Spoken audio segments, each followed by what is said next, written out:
sesuatu perasaan yang belum pernah Om rasakan seumur hidup Om. Healingnya tuh betul-betul tuh kita tuh dilawat gitu loh. Tapi itulah Tuhan betul-betul memberi petunjuk kepada anak-anaknya yang berharap pada Dia.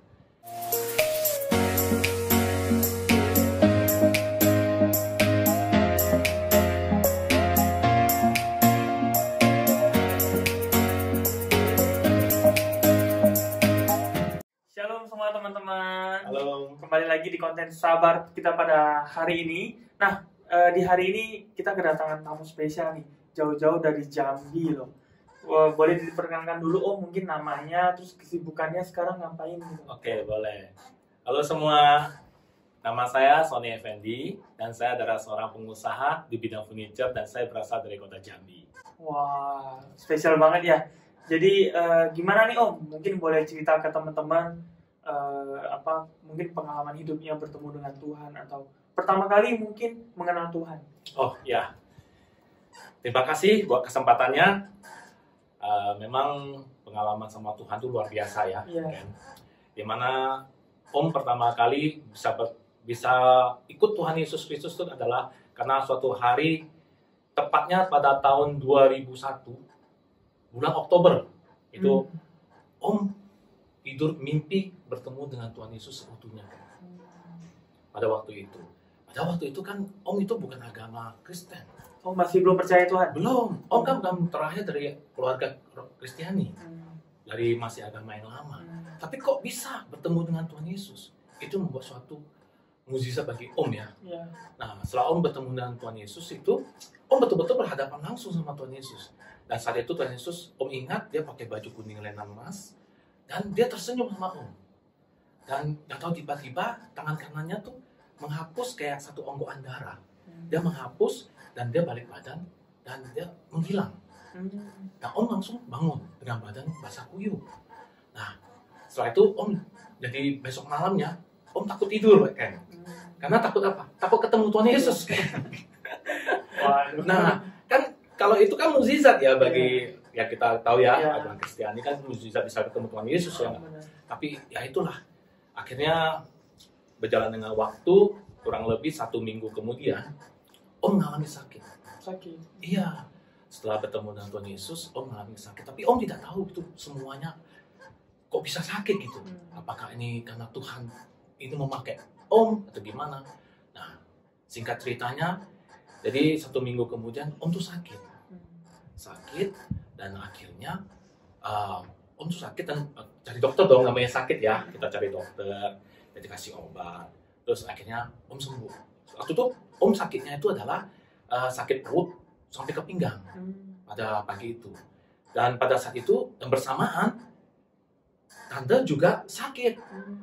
Tante sakit juga pada waktu itu, pagi itu. Nah, siangnya Om cari dokter, Om sembuh. Tapi Tante belum sembuh. Tante tuh panas, ya, terus demam, dan pokoknya istilahnya tuh sakit lah. Nah, itu hari Kamis, Om ingat banget. Kamis, malamnya ke dokter. Cari dokter, udah disuntik, tidak ada kemajuan sama sekali. Saya pikir mungkin ya karena obatnya belum diminum, atau gimana kan. Jumat, nggak ada perubahan. Sabtu, nggak ada perubahan. Malah sekarang tambah muntah lagi. Nggak bisa makan, hanya bisa tidur. Nah, sampailah hari Senin. Akhirnya karena dia muntah, lemes, harus diopname. Nah, waktu opname, terus Om kan masukkan Tante ke rumah sakit di opname. Senin, Selasa, bukannya tambah sembuh di rumah sakit, malah tambah parah kita bisa bilangnya. Karena muntahnya kali ini bukan muntahnya biasa kan, tapi udah ada darahnya. Muntah darah. Nah, itu Senin, Selasa. Rebu, itu kan Om dapat kamar yang lebih baik. Akhirnya Om minta dari pihak rumah sakit untuk memindahkan Tante. Nah, pada hari siang itu Om minta dipindahkan. Nah, waktu dipindahkan kan, memang Om dari dulu tuh memang sudah diinjil terus sama kakak ipar Om untuk mengenal Tuhan Yesus. Tapi Om belum mau mengenal Tuhan Yesus pada waktu itu. Nah, hari Rabu itu waktu udah dipindahkan kamar ke kamar yang lebih baik. Nah, Om waktu mau pulang, Om minta sama kakak ipar, tolong dong doain Tante. Nah, dia bilang, yuk boleh gandengan tangan. Nah, setelah gandengan tangan, Om ya pikirkan istri sakit ya, doa oke lah ya, pastikan ya. Namanya orang sakit didoain pasti mau. Habis itu Om pulang, karena kesibukan Om kan, Om pulang ke toko. Nah Om tiba-tiba diingatkan sama Tuhan, apa ini maksud dari Tuhan ya? Karena menghapus darah itu, karena selama di opname di rumah sakit, tante tuh pagi, siang, malam diambil darahnya terus untuk dicek apa sih penyebabnya gitu. Nah, hari Rebu itulah mukjizat Tuhan yang luar biasa terjadi. Dimana siang harinya tuh waktu tante dipindahkan ke kamar, itu masih kondisi yang nggak bagus gitu, muntah masih, pokoknya yang belum ada nunjukkan apa-apa gitu. Begitu pulang, Om di kursi kerja Om diingatkan sama Tuhan. Nah, Om akhirnya SMS ke kakak ipar Om bilang, tolong dong didoakan tante. Nah, itu satu petunjuk yang luar biasa, di mana kakak iparnya itu SMS ke Om pada waktu bilang gini, boleh, tapi kamu harus terima Tuhan Yesus. Katanya seperti itu. Wah, itu kan satu ujian berat bagi Om, ya kan? Karena Om kan belum percaya. Tapi ya puji Tuhan, pada waktu itu Om tidak pikir lama. Om cuma mikir satu, tante harus sembuh, betul kan? Om bilang, Om tantang, ya. Om bilang, kalau tante sembuh, saya terima Tuhan Yesus. Nah, pada waktu itu Om tidak tahu bagaimana apa yang terjadi di rumah sakit, karena kan itu Om di toko, sedangkan tante kan di rumah sakit. Tapi setelah Om sorenya ke rumah sakit, itu Om melihat sesuatu yang di luar kata mukjizat yang luar biasa. Di mana waktu Om ke rumah sakit jenguk tante tuh lagi makan. Nah, yang padahal sebelumnya tante tuh nggak bisa makan, muntah, ada darah lagi.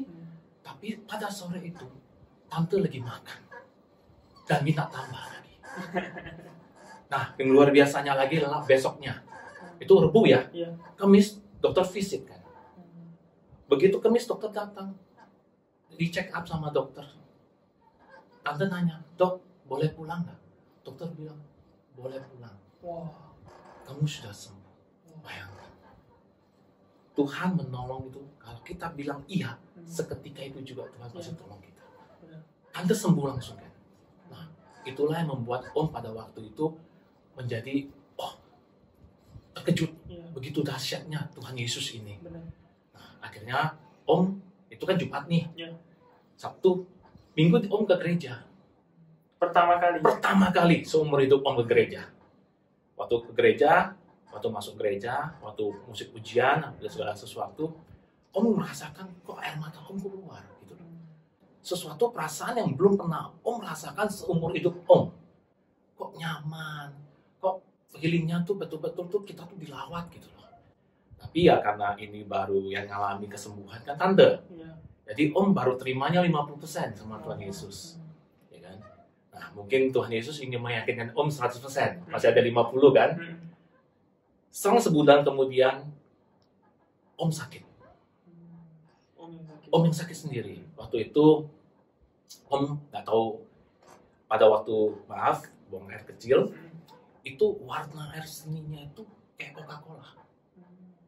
Apa kita nggak terkejut pada waktu itu? Iya kan? Loh, kok begini? Terus Om memutuskan untuk memeriksa ke lab. Sekali kita periksa ke lab, hasilnya keluarkan sorenya. Bagai disambar petir Om ini. Ternyata itu ginjal Om ada batunya katanya. Nah, apakah kita nggak gimana ya? Waktu itu pasti bilang, kok begini ya? Kok begini ya? Saya baru terima Yesus kok begini gitu loh. Ya hancur hati lah.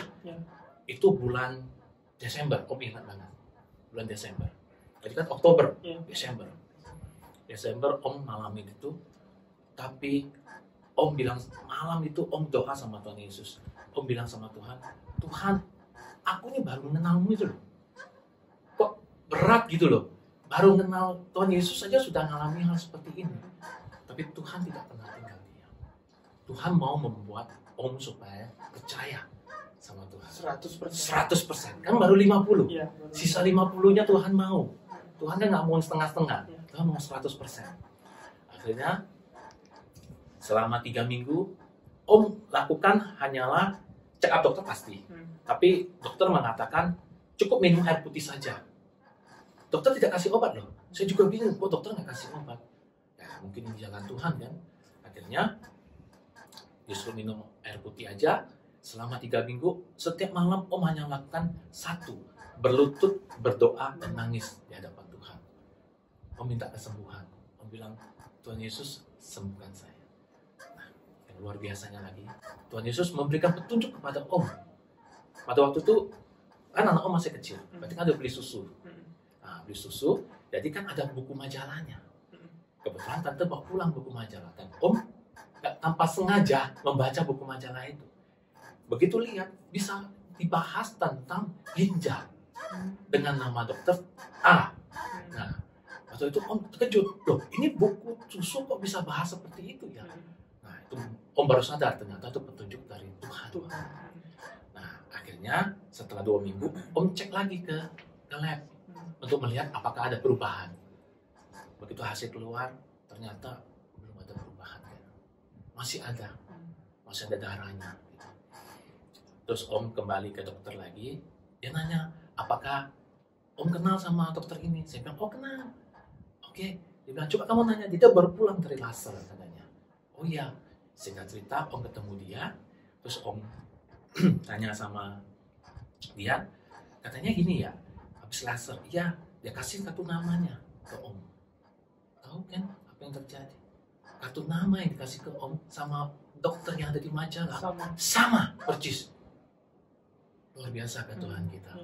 Nah, akhirnya Om jadi yakin dong, oh berarti ini Tuhan yang kasih petunjuk ini. Singkat ceritanya, sebulan kemudian Om berangkat ke Jakarta, ke rumah sakitnya. Sampai di rumah sakit dengan perjalanan 2 jam. Sampai di rumah sakit, cari dokternya, Om kecewa. Karena ternyata dokter yang dimaksud tuh nggak ada. Waktu Om tanya sama susternya, katanya dokternya lagi nggak ada, berangkat. Yang ada adalah asistennya. Wah, Om down ya, pasti ya. Wah, jauh-jauh begini.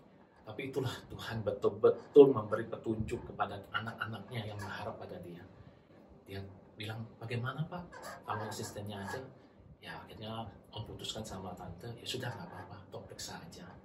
Nah, begitu Om ketemu sama dokter penggantinya, Om kasih lihat dong hasil dari kita Jambi, lab Jambi. Dan dia melihat hasil itu, tanda-tanda bahwa wah ini memang ada, katanya ada darahnya, ada batunya katanya gitu. Jadi dia bilang, tapi saya ingin hasil yang terbaru, dia bilang. Loh, jadi dok periksa lagi sekarang juga, dia bilang. Oh iya dok, saya bilang oke dok, gimana? Langsung ke lab, Om atau ambil air seni Om, ya kan, di dalam kamar mandi, ya kan. Om juga sempat berdoa di dalam, Om katakan, Tuhan, aku percaya bahwa ini semuanya sehat. Dengan iman Om katakan itu.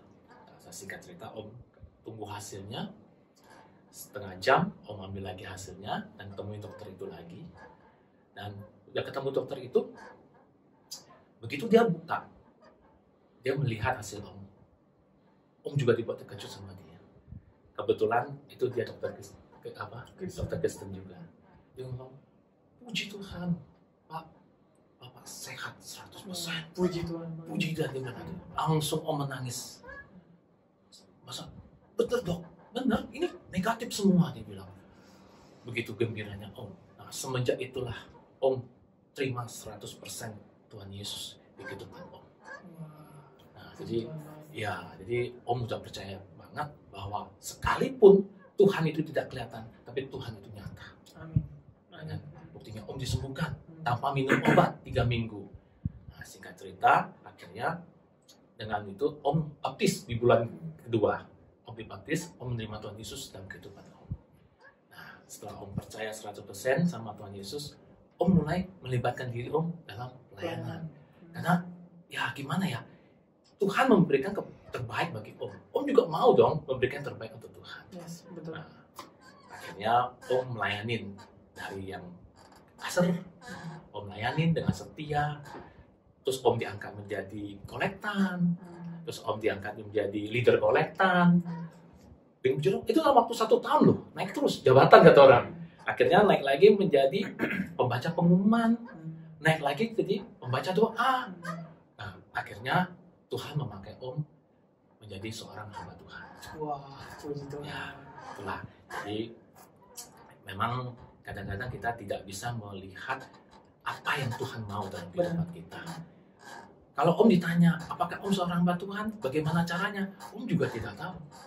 Om cuma tahu Tuhan mau memakai Om untuk memberitakan bahwa Tuhan kita adalah Tuhan yang hidup. Yes. Tuhan yang nyata. Kalau kita percaya, kalau kita selalu bersyukur dalam hal sekecil apapun, itu mukjizat Tuhan pasti Tuhan curahkan kepada anak-anaknya. Bagi Tuhan tidak ada yang mustahil. Yes, bagi Tuhan tidak ada yang mustahil. Luar biasa sekali.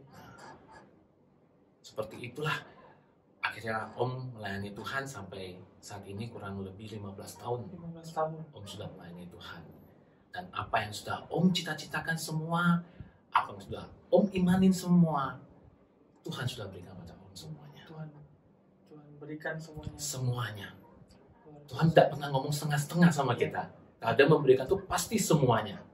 Apa yang kita mau, apa yang kita minta, apa yang kita doakan, pasti Tuhan berikan semuanya. Luar biasa sekali.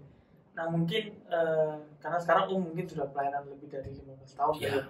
Nah mungkin boleh diceritakan ke teman-teman semua, ada mungkin satu momen di mana hal ini yang paling berkesan dalam pelayanan mungkin.